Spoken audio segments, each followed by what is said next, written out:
my channel. Welcome to next video on circular number 772। GST के जो circular की series थी वो मैं एक एक करके वीडियो में इसलिए एक्सप्लेन कर रही हूँ क्योंकि सर्कुलर बहुत डिटेल में आए हैं, तो प्रॉपर एक्सप्लेनेशन होना उसका रिक्वायर्ड है। तो आज हम सर्कुलर नंबर 172 देखेंगे जो कि रिफंड से रिलेटेड है। इलेक्ट्रॉनिक क्रेडिट लेजर में जो अमाउंट अवेलेबल है आप उसको किन किन अपनी आउटपुट लाइबिलिटी से सेट ऑफ कर सकते हो, क्या इंटरेस्ट से सेट ऑफ कर सकते हो, और कुछ क्लेरिफिकेशन है उसको हम एक एक करके देखेंगे।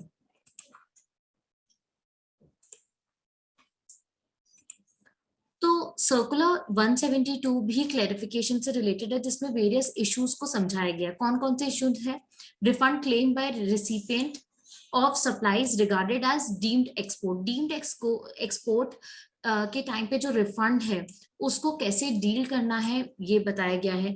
इंटरप्रिटेशन ऑफ सेक्शन 117 सबसेक्शन 5, ये ब्लॉक क्रेडिट से रिलेटेड है, तो इसका कैसे इंटरप्रिटेशन होगा। कुछ कुछ क्लॉजेस में कुछ डाउट्स थे, उसके रिगार्डिंग रिप्रेजेंटेशन आए थे, तो उसके रिगार्डिंग एक क्लैरिफिकेशन आया है। नेक्स्ट है, अगर परक्विसिट एक एम्प्लॉयर अपने एम्प्लॉय को देता है तो क्या उस पर जीएसटी लगेगा, इसके ऊपर क्लैरिफिकेशन बताया गया है। एंड लास्ट है, utilisation of amount available in electronic credit ledger and electronic cash ledger. Electronic credit ledger and cash ledger में जो अमाउंट है उसको आप कैसे यूटिलाइज कर सकते हो और कौन कौन सी लाइबिलिटीज के अगेंस्ट कर सकते हो, इसके रिगार्डिंग क्लैरिफिकेशन है। तो इस सर्कुलर में ये चार इश्यूज को उनने डील किया है। फर्स्ट इशू है refund claim by recipient of supplies regarded as deemed export.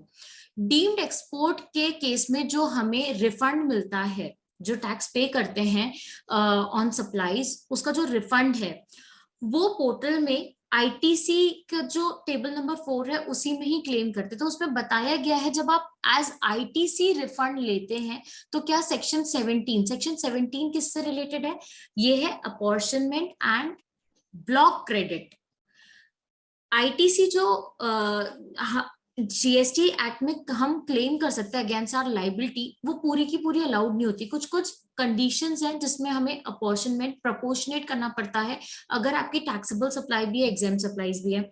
कुछ कुछ केसेस में ब्लॉक को भी बताया गया है कि आईटीसी कौन कौन से ब्लॉक होंगे, आप उसका क्लेम नहीं कर सकते हैं। तो ये सब सेक्शन 17 में मेंशन है। तो जो ये रिफंड है डीम्ड एक्सपोर्ट के ऊपर हमें रिफंड मिलता है, क्या ये भी सेक्शन 17 के तहत कवर होगा?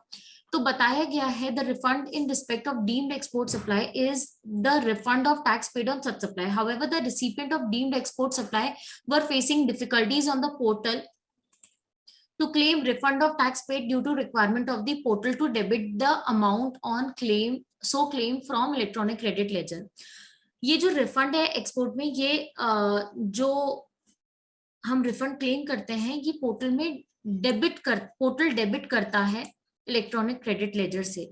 मतलब जब आप रिटर्न फाइल करते हैं तो आईटीसी के रूप में ही आप इसको क्लेम कर सकते हैं। Considering this difficulty, the tax paid on such supply has been made available as ITC circular के through, circular number 147/03/2021 के तहत बताया है कि आप as ITC इस रिफंड को क्लेम कर सकते हैं। Or only by enabling them to claim such refund on the portal. The ITC of tax paid on deemed export supplies allowed to the recipient for claiming refund of such tax is not ITC. ये circular के तहत आप इसको ITC वाले table में जरूर बताते हैं सो दैट आपको रिफंड मिल जाए, बट ये एक आईटीसी नहीं है। आईटीसी क्या होता है?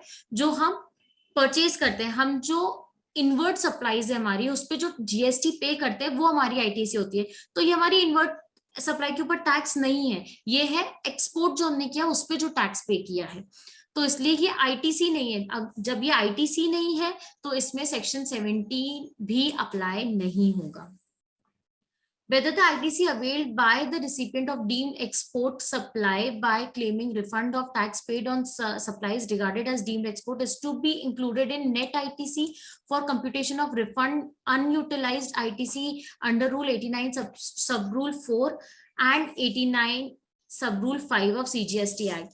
जब हम इस आईटीसी को, इस रिफंड को आईटीसी में बताते हैं तो जो ये नेट आईटीसी है इलेक्ट्रॉनिक क्रेडिट लेजर में अवेलेबल रहता है, जो अनयूटिलाइज्ड रहता है। क्या जो अनयूटिलाइज्ड आईटीसी है, जब हम उसको रिफंड क्लेम करते हैं, एज अ रिफंड क्लेम कर सकते हैं रूल 89 सब रूल 4 एंड 5 में। तो ये जो एक्सपोर्ट के ऊपर जो टैक्स है रिफंड, वो हमने जो आईटीसी में इंक्लूड किया है और वो अनयूटिलाइज्ड रहा, तो वो भी रूल 89 सब रूल 4 और 89 सब रूल 5 से डील होगा। तो बताया गया कि रूल 89 सब रूल 4 एंड 5 में सिर्फ आईटी अनयूटिलाइज आईटीसी से रिलेटेड ही प्रोविजंस है, रिफंड ऑफ अनयूटिलाइज आईटीसी। जब ये रिफंड डीम्ड एक्सपोर्ट के ऊपर जो टैक्स पे करते हैं और रिफंड क्लेम करते हैं, बट एज पर सर्कुलर वो हमें आईटीसी की तरह इसको रिटर्न में लेना है। जब वो आईटीसी ही नहीं है, सेक्शन 17 अप्लाई नहीं होता, तो रूल 89 सब रूल 4 एंड 89 सब रूल 5 भी अप्लाई नहीं होगा। नेक्स्ट जो क्लेरिफिकेशन है वो है सेक्शन 17 सबसेक्शन 5 से, जो कि ब्लॉक क्रेडिट से रिलेटेड है।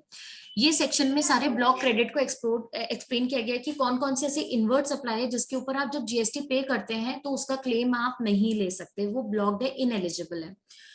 तो बताया गया है कि whether the proviso at the end of clause B of subsection 5 of section 17, जब आप section 17 के subsection 5 में जाएंगे, उसके clause B में जो प्रोविजो ऐड करा गया है, बी के भी थर्ड सब क्लॉज में ऐड करा गया है, तो क्या वो पूरे क्लॉज में एप्लीकेबल होगा या सिर्फ सब क्लॉज 13 में अप्लाई होगा, सब क्लॉज 3 में अप्लाई होगा। तो क्लैरिफिकेशन आया, wide the CGST Amendment Act 2018 clause B of subsection 5 of section 17 of CGST Act was substituted with effect from 1st February 2019। 1st February 2019 में और चीजें सब्स्टिट्यूट कर दी हैं और एक्सप्लेन कर दिया है सेक्शन 17 सबसेक्शन 5 को। तो उसमें जो क्लॉज बी में प्रोविजो ऐड करा गया था, प्रोविजो क्या था, provided that the input tax credit in respect of such goods or services or both shall be available where it is obligatory for an employer to provide the same to its employee under any law for the time being in force। आपको मैं provision बताती हूँ, ये जो provision है वो ये क्या है। Section 17 apportionment of credit and block credit से रिलेटेड है। इसका जो सबसेक्शन 5 है, notwithstanding anything contained in subsection 1 of section 16 and subsection 1 of section 18, input tax credit shall not be available in respect of following, namely, अब इसमें जो clause है ए, इसके बाद आता है B, the following supply of goods or services or both. तो इसके रिगार्डिंग क्लैरिफिकेशन इसमें कौन कौन से बताए गए हैं, food and beverages, outdoor catering, beauty treatment, health service, cosmetic and plastic surgery, leasing, renting और hiring of motor vehicle, vessel और aircraft referred to in clause A और clause A except when used for the purpose specified therein, life insurance and health insurance. ये जितनी भी services बताई गई हैं या गुड्स बताए गए हैं जिसके ऊपर आप जीएसटी पे करते हैं, तो इनका आपको इनपुट टैक्स क्रेडिट नहीं मिलेगा।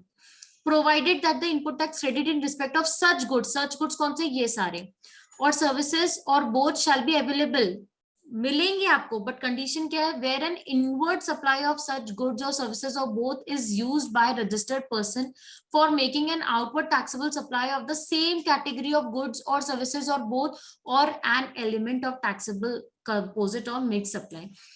इन सब के ऊपर फूड बेवरेजेस से लेके यहाँ तक कि जितनी गुड्स एंड सर्विसेज डिफाइन की गई है, इन सब के ऊपर जो आप जीएसटी पे करोगे उनका क्रेडिट मिलेगा तब जब आपकी आउटवर्ड सप्लाई भी इसी से रिलेटेड हो। इनको आपने जब लिया है तो इनको यूज करने के बाद ही आपकी आउटवर्ड सप्लाई सिमिलर है, तो आपको इनके ऊपर जो इनपुट टैक्स क्रेडिट है वो क्लेम करने मिलेगा। नेक्स्ट जो सेकंड पॉइंट है, ये तो फर्स्ट पॉइंट है, सेकंड पॉइंट है membership of club, health and fitness centre. इसका भी नहीं मिलता, इसके ऊपर अगर जीएसटी आप पे करके आए तो नहीं मिलेगा। And travel benefits extended to employees on vacation such as leave or home travel concession. Employees को जो वेकेशन अलाउंस मिलता है, होम ट्रैवल कंसेशन मिलता है, इस पे जो जीएसटी के बिल्स होते हैं उसका भी आप आईटीसी क्लेम नहीं कर सकते। अब ये जो एक एडिशनल थर्ड सब क्लॉज के बाद प्रोविजो ऐड करा गया था, provided that the input tax credit in respect of such goods or services or both shall be available where it is obligatory for an employer to provide the same to its employee under any law for the timing force। इसके regarding clarification है कि ये जो point है proviso, क्या ये सिर्फ third sub clause में एप्लीकेबल है या ये पूरे बी क्लॉज पे एप्लीकेबल है। और ये क्या बोल रहा है प्रोविजो, अगर कोई लॉ के तहत ऑब्लिगेटरी एम्प्लॉय को प्रोवाइड करना और उसके ऊपर वो जीएसटी जमा कर रहा है तो फिर अलाउड होगा। तो क्लैरिफिकेशन आया, the said amendment in subsection 5 और section 17 of CGST Act was made based on the recommendation of GST Council in 20th meeting. The intent of said amendment in subsection 5 of section 17 as recommended by GST Council in its 20th meeting was made known to trade and industry through the press note on recommendation made during the 28th meeting of CGST Council dated 21st July 2018. It has been clarified that scope of input tax credit is being widened, बढ़ा करा, and it would now be made available in respect of goods or services which are obligatory for an employer to provide to its employee under any law for timing in force. Accordingly, इसका मतलब है कि जो ये clause है, ये पूरे जो ये प्रोविजो आया है ये पूरे क्लॉज बी पे अप्लाई होता है, सिर्फ सब क्लॉज 3 पे नहीं। Accordingly, it is clarified that proviso after subclause 3 of clause B of subsection 5 of section 17 of CGST is applicable to whole of clause B। मतलब जो section 17 subsection 5 का जो clause B है उस पे पूरे पे अप्लाई होगा ये प्रोविजो जो ऐड करा गया है। नेक्स्ट जो क्लेरिफिकेशन है ये है लीजिंग से रिलेटेड। जब अभी हमने बी का फर्स्ट पॉइंट पढ़ा था, food and beverages, outdoor catering, beauty treatment, health service, cosmetic and plastic surgery, leasing, renting और hiring of motor vehicle, vessel और एयरक्राफ्ट। तो इसमें काफी लोगों का रिप्रेजेंटेशन आए थे, डाउट्स थे कि ये जो लीजिंग वर्ड यूज किया गया है, तो लीजिंग मतलब कोई भी आइटम को लीज करा है तो उसके ऊपर जो जीएसटी पे किया सारी चीजें ब्लॉक क्रेडिट में कवर होंगी।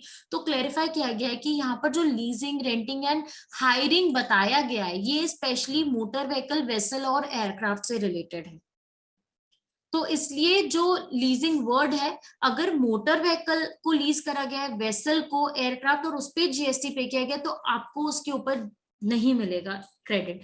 But other than motor vehicle, vessel और एयरक्राफ्ट कोई अदर आइटम आपने रेंटल पे किया और उस पर जीएसटी पे किया है तो आपको जरूर मिलेगा। जैसे आपके ऑफिस रेंट है, रेंट के ऊपर अगर जीएसटी पे किया तो उसका क्रेडिट मिलेगा, वो इस ब्लॉक क्रेडिट के प्रोविजन से कवर नहीं होता। It is clarified that leasing refer to in sub clause 1 of clause B of subsection 5 of section 17 refer to leasing of motor vehicle, vessel and aircraft only and not to leasing of any other item। तो आपका office rent cover होता है, इसके अलावा कोई और plant and machinery है तो वो भी कवर होता है। Accordingly availment of ITC is not barred under sub clause 1 of clause B of subsection 5 of section 17 of CGST act in case of leasing other than leasing of motor vehicle, vessel and aircraft.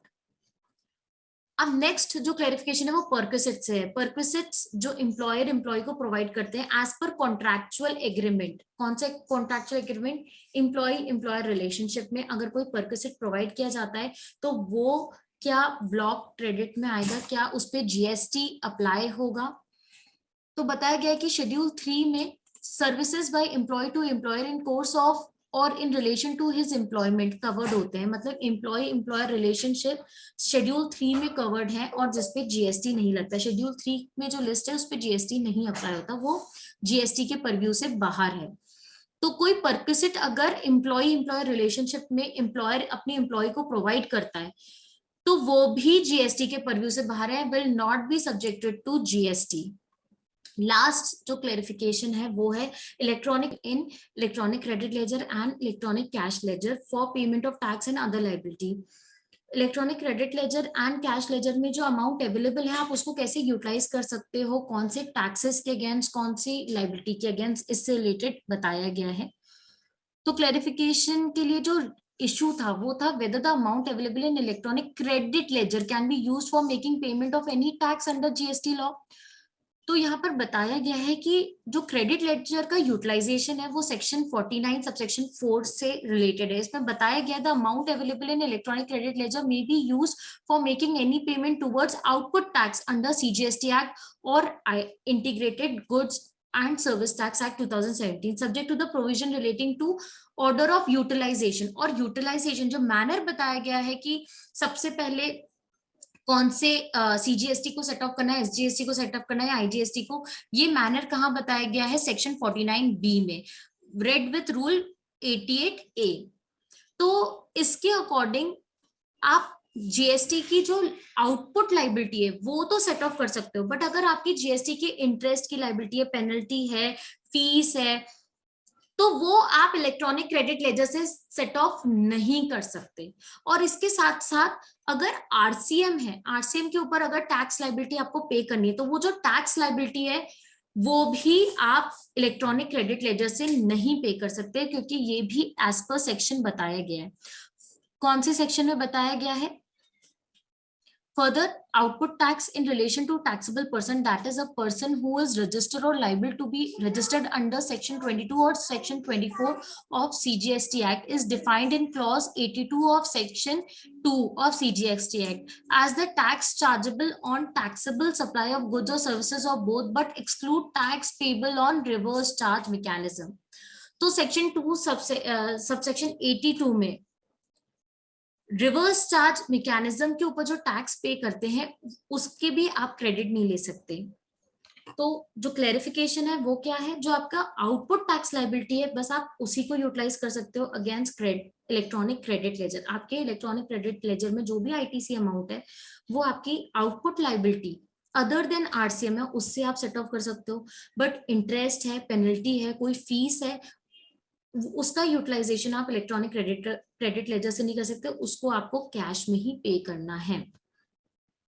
Whether the amount available in electronic credit ledger can be used for making any payment of any liability other than law under GST, as per subsection 4 of section 49, the electronic credit ledger can be used for making payment of output tax only under CGST Act or IGST Act. It cannot be used for making payment of any interest, penalty, fee or any other amount payable under the said act। Similarly, जब interest penalty फी से ही नहीं set of करने दे रहे तो कोई और act की जो लायबिलिटी है वो भी आप नहीं कर सकते।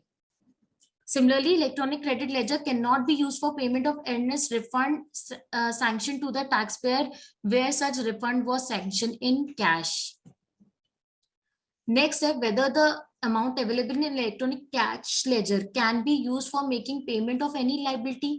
तो जी yes, कैश लेजर में जो भी अमाउंट पड़ा है वो आप आपकी जो आउटपुट लायबिलिटी है उसको पे करने में यूज कर सकते हैं, मतलब टैक्स, इंटरेस्ट, पेनल्टी, फीस और any other amount payable under the provision of GST law. तो ये था क्लेरिफिकेशंस अपने सर्कुलर नंबर 172 का। ऐसे ही 173 भी आया है। 173 में इनवर्ट ड्यूटी स्ट्रक्चर से रिलेटेड है। जब आप रिफंड क्लेम करते हैं इनवर्ट ड्यूटी स्ट्रक्चर पे तो उसमें कौन कौन से केसेस कवर्ड हैं ये बताया गया है सर्कुलर नंबर 173। इसमें भी काफी डाउट्स थे। जब इन्वर्टेड ड्यूटी स्ट्रक्चर के जो रिफंड है वो कैसे बनता है, जब आपकी आउटपुट लायबिलिटी पे जो टैक्स रेट है वो कम है as compare to invert liability में जो आपने टैक्स पे करके आए हैं। फॉर एग्जाम्पल आपने परचेज किया है उस पे जो जीएसटी रेट है वो आपने 18% पे किया है, बट जो आप आउटपुट सप्लाई करते हैं तो उसमें जो आउटपुट लायबिलिटी बनती है वो अकॉर्डिंग टू 5% बनती है। तो आपने जो जीएसटी पे करके आया वो है 18% से और जो आपको गवर्नमेंट को पे करना है वो है 5% है। तो आपके पास जो इलेक्ट्रॉनिक क्रेडिट लेजर में इनपुट है वो एक्यूमुलेट होते रहते हैं। तो ये कहलाते हैं इन्वर्टेड ड्यूटी स्ट्रक्चर के केसेस। इसमें जो आईटीसी एक्यूमुलेट हो रहा है इलेक्ट्रॉनिक क्रेडिट लेजर में, इसका रिफंड आपको मिल सकता है रूल 89 के तहत। तो इसमें क्या प्रॉब्लम आ रही थी? प्रॉब्लम ये आ रही थी कि बीच बीच में सरकार ने कुछ सर्कुलर, कुछ नोटिफिकेशन के थ्रू कंसेशनल रेट अप्लाई करे थे कुछ कुछ गुड्स एंड सर्विसेज में, तो उसके कारण भी एक्यूमुलेट हो रहा था रिफंड। बट जो सेक्शन 54 है, सेक्शन 54 सबसेक्शन 3 के क्लॉज 2, जो कि रिफंड ऑफ एक्यूमुलेटेड आईटीसी से रिलेटेड है, उसमें कंसेशनल रेट के कारण अगर आईटीसी एक्यूमुलेट हो रहा है तो आपको रिफंड के बारे में नहीं बताया गया, तो इसी को ही चेंज करा गया है। सबसे पहले क्या प्रोविजन था ये मैं आपको पढ़ के बताती हूँ, फिर जो चेंज आया वो बताऊंगी।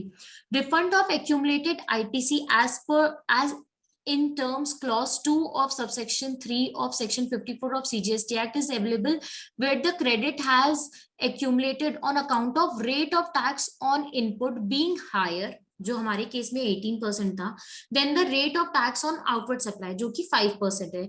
It is noteworthy that the input and output being the same in such cases through attracting different tax rate at different point of time do not get covered under the provision of clause 2 of subsection 3 of section 54 of CGST Act.